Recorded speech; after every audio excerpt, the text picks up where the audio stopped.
ನಮಸ್ಕಾರ ವೀಕ್ಷಕರೇ, ಸಮತಾ ನ್ಯೂಸ್ ಕನ್ನಡಕ್ಕೆ ಸ್ವಾಗತ. ವೀಕ್ಷಕರೇ, ನಮ್ಮ ಸಮತಾ ನ್ಯೂಸ್ ಕನ್ನಡವನ್ನು ಬೆಂಬಲಿಸುವವರು, ನಮ್ಮ ಸಮತಾ ನ್ಯೂಸ್ ಕನ್ನಡ ವಾಹಿನಿಯ ಹಿತೈಷಿಗಳು ಆದಂಥ ಕರಾವಳಿಯ ವಿನಾಯಕ್ ನಾಯ್ಕ್ ಅವರು ನಮ್ಮ ಮಾಧ್ಯಮಕ್ಕೆ ಒಂದು ಸಂದೇಶವನ್ನು ಕೊಡ್ತಾರೆ. ಆ ಸಂದೇಶ ಏನು ಅಂತಕ್ಕದ್ದನ್ನು ನಾನು ನಿಮ್ಮ ಮುಂದೆ ಪ್ರಸ್ತಾಪಪಡಿಸ್ತಾ ಇದ್ದೀನಿ. ವೀಕ್ಷಕರೇ, ಈ ಒಂದು ಸಂದೇಶವನ್ನು ನಮಗೆ ವಿನಾಯಕ್ ನಾಯ್ಕ್ ಅವರು ಕೊಟ್ಟಿದ್ದಾರೆ. ಆ ಸಂದೇಶ ಏನಂತ ನೋಡೋಣ ಬನ್ನಿ. ನನ್ನ ಹರಿತವಾದ ಲೇಖನ ಈ ಸಮಾಜದ ಕಟ್ಟುಪಾಡುಗಳನ್ನು ಗೀಚುತ್ತಾ ಹೋಗುವ ಒಂದು ಭಾಗವಿದು. ಕತ್ತಲೆಯ ಆವರಣದಲ್ಲಿ ಬೆಳಕು ಎಂಬ ನ್ಯಾಯಕ್ಕೆ ಬೆಲೆಯಲ್ಲಿದೆ. ಸಮಾಜದ ಆಗು ಹೋಗುವ ಗ್ರಹಣಗಳಿಗೆ ಬೆಲೆ ಕಟ್ಟಲು ಸಾಧ್ಯವಿಲ್ಲ. ಹಾಗೆ ಬಡವರ ರಕ್ತವನ್ನು ಹಣೆಗೆ ಭಂಡಾರವನ್ನಾಗಿಸಿಕೊಳ್ಳುವ ಅಸುರರಿಗೆ ನಾಮರ್ದ ಎಂದು ಕರೆದರೆ ತಪ್ಪಾಗುವುದೇ ಅಂತಕ್ಕಂಥ ಸಂದೇಶವನ್ನು ವಿನಾಯಕ್ ನಾಯ್ಕ್ ಅವರು ಕೊಡ್ತಾರೆ. ಹಾಗೆ ಈ ಕಥೆಗೆ ಮನಸ್ಸು ನನ್ನದು, ಹಾಗೆ ಕಣ್ಣುಗಳು ನನ್ನದಲ್ಲ. ಮನಸ್ಸು ಪರಿಶುದ್ಧವಾದರೆ ಕಣ್ಣುಗಳು ನಡೆಯುವ ಕೆಟ್ಟ ಕೆಲಸಗಳನ್ನು ನೋಡಿ ಕಣ್ತುಂಬಿಕೊಳ್ಳುತ್ತದೆ.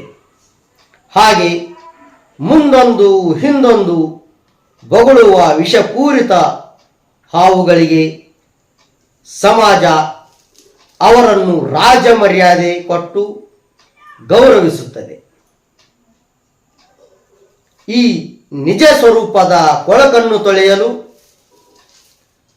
ಸಮತಾ ನ್ಯೂಸ್ನ ಸಂಪಾದಕರಾದ ಭ್ರಷ್ಟರಿಗೆ ರಾಕ್ಷಸನೆಂದೇ ಕರೆಯುವ ಮುಖೇಶ್ ಲಂಬುಗೋಳ್ ಅವರು ಮೂಗುದಾರ ಹಾಕುವುದರಲ್ಲಿ ಪ್ರಗತಿಯಲ್ಲಿದ್ದಾರೆ ಅಂತಕ್ಕದ್ದನ್ನು ಸಾಮಾಜಿಕ ಹೋರಾಟಗಾರರಾದಂಥ ವಿನಾಯಕ್ ಜಿ ನಾಯ್ಕ್ ಅವರು ನಮ್ಮ ಮಾಧ್ಯಮಕ್ಕೆ ಒಂದು ಸಂದೇಶವನ್ನು ಕೊಟ್ಟಿದ್ದಾರೆ.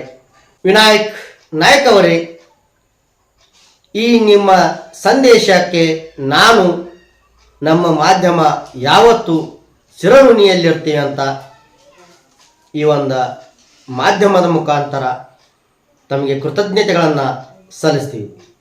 ಮತ್ತೊಂದು ಸುದ್ದಿಯೊಂದಿಗೆ ಮತ್ತೆ ಭೇಟಿ ಆಗ್ತೀವಿ. ಅಲ್ಲಿವರೆಗೆ ನೋಡ್ತಾ ಇರಿ ಮತ್ತು ಸಬ್ಸ್ಕ್ರೈಬ್ ಮಾಡಿ ಸಮತಾ ನ್ಯೂಸ್ ಕನ್ನಡವನ್ನು. ಮತ್ತೆ ಸಿಗೋಣ. ನಮಸ್ಕಾರ. ಆತ್ಮೀಯ ವೀಕ್ಷಕರೇ, ಕರಾವಳಿಯ ವಿನಯ್ ನಾಯ್ಕ್ ಅವರು ನಮ್ಮ ವಾಹಿನಿಯ ಹಲವಾರು ಸಂಚಿಕೆಗಳನ್ನು ವೀಕ್ಷಿಸಿ ನಮ್ಮ ವಾಹಿನಿಗೆ ಒಂದು ಪತ್ರ ಬರೆದದ್ದನ್ನು ತಾವು ಈಗ ನೋಡಿದ್ದೀರಿ. ಈ ಸಂಚಿಕೆಯಲ್ಲಿ ನಾವು ವಿನಯ್ ಅವರ ಹೆಸರನ್ನು ವಿನಾಯಕ ಎಂದು ಕರೆದಿದ್ದೇವೆ. ಏಕೆಂದರೆ ವಿನಯ್ ಎಂದರೆ ನಮ್ರತೆ, ಶಿಸ್ತು ಮತ್ತು ಉತ್ತಮ ನಡತೆ ಎಂದರ್ಥ. ಇದು ಗೌರವ ಮತ್ತು ಸಭ್ಯತೆಯ ಸಂಕೇತವಾಗಿದ್ದು ದುರಂಕಾರದಿಂದ ದೂರವಿರುವ ಆತ್ಮ ಸಂಯಮವನ್ನು ಸೂಚಿಸುತ್ತದೆ. ಈ ಹೆಸರಿನ ವ್ಯಕ್ತಿಯು ದಯೆ ಮತ್ತು ಸಹಾನುಭೂತಿಯುಳ್ಳವರಾಗಿರುತ್ತಾರೆ ಎಂದು ಹೇಳಲಾಗುತ್ತದೆ. ಇದರ ಜೊತೆಗೆ ನಾವು ನಮ್ಮ ವಾಹಿನಿಯಲ್ಲಿ ವಿನಯ್ ಅವರನ್ನು ಕರೆದದ್ದು ವಿನಾಯಕ ಅಂತ. ಏಕೆಂದರೆ ವಿನಾಯಕ ಎಂದರೆ ಗಣೇಶ ಎಂದರ್ಥ. ಅಂದರೆ ಅಡೆತಡೆಗಳನ್ನು ನಿವಾರಿಸುವವನು ಮತ್ತು ಎಲ್ಲರಿಗೂ ನಾಯಕ. ಈ ಹೆಸರನ್ನು ಬುದ್ಧಿವಂತಿಕೆ ಮತ್ತು ಯಶಸ್ಸು ಹಾಗೂ ಅಡೆತಡೆಗಳನ್ನು ಜಯಿಸುವ ಸಂಕೇತವಾಗಿ ಬಳಸಲಾಗುತ್ತದೆ.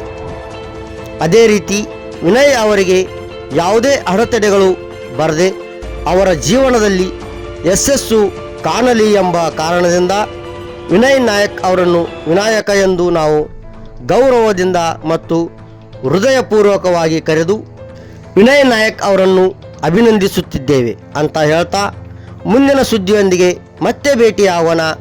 ಅಲ್ಲಿವರೆಗೆ ನೋಡ್ತಾ ಇರಿ ಸಮತಾ ನ್ಯೂಸ್ ಕನ್ನಡವನ್ನು.